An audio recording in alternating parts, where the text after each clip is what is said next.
ଜଣା ପଡିଲା ରୂପା ଭାଉଜଙ୍କ ସତ। କାହିଁକି ରୂପା ଭାଉଜ କାନ୍ଦୁଥିଲେ? ମାମୁନିର କଣ ହେଲା? ଖୁସିମା କାହିଁକି ଉଠୁନାହାନ୍ତି? ପିଣ୍ଟୁ ଭାଇ ଏତେ ବେଳ ଯାଏ ରାତି ସାରା କୋଉଠି ଥିଲେ? କିଛି ଜଣେଇ ନାହାନ୍ତି। ତ ଯାଉଛେ ଯାଉଛେ କହିଲେ ରାସ୍ତାରେ ଗୋଟେ ରଣା ସାପ ଦେଖିଲେ। ଏତେ ସବୁ ଘଟଣାର ଆଜି ମାନେ ଏବେ ଟିକେ ପର୍ଦାଫାଶ କରିବା ହେଲା। ତ ଏଇଟା ମଜାକ ମଜାକରେ ଆମେ କରୁଛେ, ଦେହକୁ ନେବେନି କେହି। ମାନେ ପିଣ୍ଟୁ ଭାଇଙ୍କର ରିଲେଟିଭ ଯୋଉ ପ୍ରକାଶ ନା କଣ ତାଙ୍କ ନା, ସିଏ ଯୋଉ ଗାଡି ଆଣିଲେ ଗୋଟେ ନୁହେଁ ନା, ରୟାଲ ବୁଲେଟ ନା କଣ, ଯୋଉ ତାଙ୍କର ଯେହେତୁ ରୟାଲ ବୁଲେଟ ଆଣିଲେ ସିଏ, ସେ ତ ବହୁତ ଖୁସି ଥିଲେ ନା। ବହୁତ ଖୁସିରେ ତାଙ୍କ ମା ସହିତ ଯାଇଥିଲେ, ତାଙ୍କ ବନ୍ଧୁ ମାନଙ୍କ ସହିତ ଯାଇଥିଲେ ରୟାଲ ବୁଲେଟ ଟିକୁ ଆଣିବା ପାଇଁ। ସେ ସେଟାକୁ ଆଣିଲେ ଯେହେତୁ ଟିକେ ତ ପାଟି ଫାଟି ଦେବେ ନା ନାଇଁ।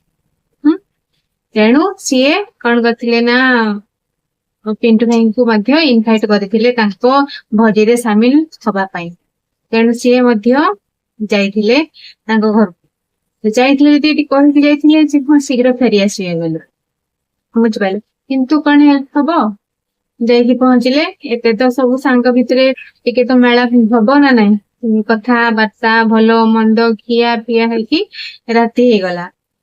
ସବୁ ତାଙ୍କୁ ବି ଦେଲେ, ନେଇକି ଆସିଲେ, ଖୁସି ମଜା ସବୁ ହେଲା। ତାପରେ ଘରକୁ ଆସିଲେ। ଏଇ ମଜା ଭିତରେ ମଧ୍ୟ ସେ କଣ ରାସ୍ତାରେ ବି ମାନେ ଟ୍ରାଫିକ ଜାମ୍ ଅଛି ନା ନାଇଁ, ଟ୍ରାଫିକ ଜାମ୍ ଅଛି। ଆସିକି ସେଠି ମଧ୍ୟ ଟିକେ ବର୍ଷା ହଉଥିଲା, ଏଠି କୋଉଠି କୋଉଠି ଟିକେ ଠିଆ ହେଇଥିଲେ ରାସ୍ତାରେ। ପୁଣି ଆସିକି ଗୋଟେ ଢାବା ପାଖରେ ପହଞ୍ଚିଲେ, ସେଠି ମଧ୍ୟ ଗୋଟେ ଟ୍ରକ୍ ଠିଆ ହେଇଥିଲା, ଦେଖଉଥିଲେ ଗୋଟେ ଟ୍ରକ୍ ଗୁଡା ଠିଆ ହେଇଛି, ବୁଝିପାରିଲେ। ଏଇ ସବୁ କରିକି ଆସିକି ଘରେ ପହଞ୍ଚିବାକୁ ହେଇଗଲା କଣ, ତାଙ୍କର ସକାଳ ହେଇଗଲା। ପାହାନ୍ତିଆ ପାହାନ୍ତିଆ ନୁହେଁ ନା, ପାହାନ୍ତିଆ ସକାଳ। ସେତେବେଳେ ରୂପା ଭାଉଜ ଆମର ବାହାର ଝାଡୁ କରିଥିଲେ, ବୁଝିପାରିଲେ। ସେତେବେଳେ ଆସିକି ପହଞ୍ଚିଲେ। ଆଉ ସେତିକି ବେଳେ ଦେଖିଲେ ଯେ ରୂପା ଭାଉଜଙ୍କର ମୁହଁଟି ହାଣ୍ଡି ହେଇଯାଇଛି, ବୁଝିପାରିଲେ। ରୂପା ଭାଉଜଙ୍କ ମୁହଁଟି ହାଣ୍ଡି ହେଇଯାଇଛି। କଣ ପାଇଁ ହାଣ୍ଡି ହେଇଛି ନା, ସେ ବାର ବାର ଫୋନ କରୁଛନ୍ତି ରୂପା ଭାଉଜ, ଆଉ ପିଣ୍ଟୁ ଭାଇ ତାଙ୍କର ଉଠଉନାହାନ୍ତି। କେମିତି ଉଠେଇବେ? ସେ ଗାଡି ଚଲାଉଛନ୍ତି। ତ ସେ ଯେତେବେଳେ ସେ ପ୍ରକାଶ ଘର ଥିଲେ, ସେତେବେଳେ ସେ ସମସ୍ତଙ୍କ ଗହଳିରେ ଥିଲେ, ଜାଣିପାରିନାହାନ୍ତି ଯେ ଫୋନ କେତେବେଳେ ରିଙ୍ଗ ହେଇଛି। ତାପରେ ବହୁତ ଥର ଯେତେବେଳେ ରୂପା ଭାଉଜ ଫୋନ କରିଛନ୍ତି, ସେତେବେଳେ ସିଏ ଆଉ ଉଠେଇ ନାହାନ୍ତି, ଜାଣି ପାରିନାହାନ୍ତି, ଉଠେଇ ପାରିନାହାନ୍ତି। ତ ତାପରେ ଯେତେବେଳେ ରୂପା ଭାଉଜଙ୍କୁ ପିଣ୍ଟୁ ଭାଇ ଫୋନ କରିଛନ୍ତି, ରୂପା ଭାଉଜ ଆଉ ଫୋନ ଉଠଉନାହାନ୍ତି। କାହିଁକି? ପୁରା ରାଗିକି ନିଆଁ, ପୁରା ପାଣି ଢାଳିଲେ ମଧ୍ୟ ଲିଭିବ ନାହିଁ, ସମ୍ଭାବନା ଯେ ଲିଭିବାର ସମ୍ଭାବନା ନାହିଁ। ଆଉ ଯେତେବେଳେ ରୂପା ଭାଉଜ ଝାଡୁ କରୁଥିଲେ ବାହାର, ସେତେବେଳେ ଆସି ପହଞ୍ଚିଲେ ପିଣ୍ଟୁ ଭାଇ। କହୁଛନ୍ତି ଆଚ୍ଛା ଯାହା ହେଲା ହେଲା, ଆଉ ରାଗନି, ରାଗକୁ ସେଇଠି ଶାନ୍ତ କରିଦିଅ, ଆଉ ମୁହଁ ଟିକେ ଧୋଇ ଦିଅ, ଆଉ ରାଗ ଶାନ୍ତ ହେଇଯିବ। କିନ୍ତୁ ରୂପା ଭାଉଜ ତ ହାଣ୍ଡି, ସେତେ ପିଣ୍ଟୁ ଭାଇ କହୁଛନ୍ତି ସେତେ ହାଣ୍ଡି ଟା ବଡ ହେଇଯାଉଛି। ବେଲୁନ ଯେମିତି ବଡ ହେଇଯାଏ, ସେମିତି ତାଙ୍କର ମୁହଁ ଟା ମଧ୍ୟ ବଡ ହେଇଯାଉଛି ରାଗରେ। ତାପରେ ପିଣ୍ଟୁ ଭାଇ ଡାକିଲେ ହଉ ରାଗନି, ଆସ ଟିକେ, ଠିକ ଅଛି।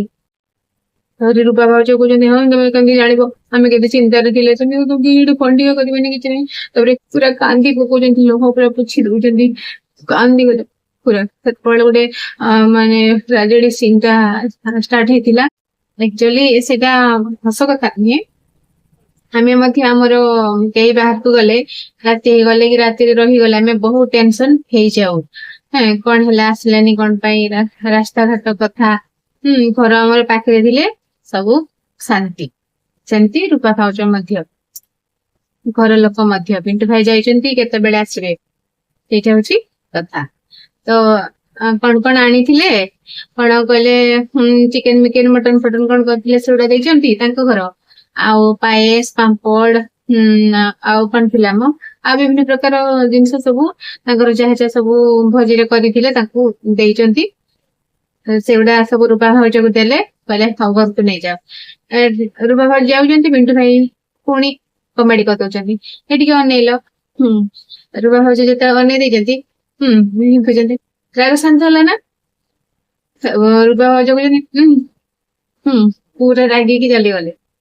ତାପରେ ତାଙ୍କର ସେଠି ଯେ ଗୋଟେ ଗଛ ଅଛି, ସେ ଗଛ ପାଖରେ ବସିଛନ୍ତି ଆମର ଗୋଟେ ଚେୟାର ମାମୁନି। ଆଉ ମାମୁନି ପୁରା ଯେମିତି ଭୂତୁଣୀ ଭଳିଆ ବସିଛନ୍ତି, ତାଙ୍କୁ ଦେଖିକି ତ ମତେ ଛାନିଆ। ମୁଁ କହୁଛି ହଁ ଭିଡିଓରେ ମୋ ପାଖକୁ ଯାଇନି, ଭିଡିଓରେ ଦେଖିକି ଛାନିଆ ହେଇଛି। ୟାର କଣ ହେଇଛି ପୁଣି ନା, ତାର ତଣ୍ଟି ବଥା ହଉଛି, ସେ ପାଇଁ ସେ ଭୂତୁଣୀ ହେଇଯାଇଛି। ବୁଝିପାରିଲେ? ଠିକ ଅଛି, ପିଣ୍ଟୁ ଭାଇ ତାର ସଲ୍ୟୁସନ ବତେଇଦେଲେ। ତାପରେ ସେ ଘରକୁ ଗଲେ। ଘରେ ଯାଇକି ଦେଖିଲେ ଖୁସିମା ଶୋଇଛନ୍ତି। ଖୁସିମା ଉଠ ଉଠ, ସିଏ ତାର ଉଠିବାନି ଯେମିତି ମୋ ଛୁଆ, ସିଏ ତାର ଉଠିବା ନାହିଁ, ଖାଲି ଇଆଡେ ଗଡେଇଲେ ସିଆଡେ ଗଡୁଛି, ସିଆଡେ ଗଡେଇଲେ ଇଆଡେ ଗଡୁଛି, ସିଆଡେ ଗଡେଇଲେ ଇଆଡେ ଗଡୁଛି।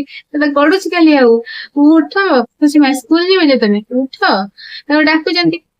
ଭିଡିଓଟି କେମିତି ଲାଗିଲା? ଯଦି ଭିଡିଓଟି ଆପଣମାନଙ୍କୁ ଭଲ ଲାଗିଥିବ, ଲାଇକ୍ କମେଣ୍ଟ କରିବେ। ଜୟ ଜଗନ୍ନାଥ। ଗାଳି ଦେବେନି ଭାଇ।